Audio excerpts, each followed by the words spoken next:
जजेस से प्रेशर डाल के तमाम केसेस में झूठे फैसले करवाए गए।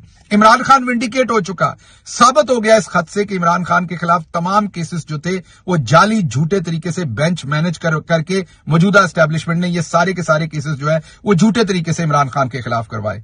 तो क्या हमारी जिम्मेदारी नहीं बनती कि इस मोमेंट को हम लीड करें?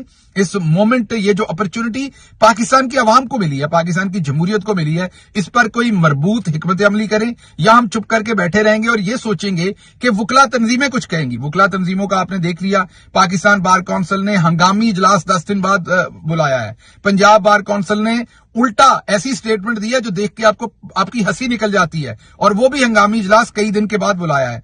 वकला तंजीमों ने अकेले कुछ नहीं करना जब तक हम एज अ पार्टी इसको लीड नहीं करेंगे, हमारे वकला विंग इसको लीड नहीं करेंगे। आप ये देखिए कि जो दूसरी साइड है वो मियां दाऊद के थ्रू 184(3) की उन्होंने पिटीशन दायर कर दी है, और उन्होंने कहा है कि इन जजेस ने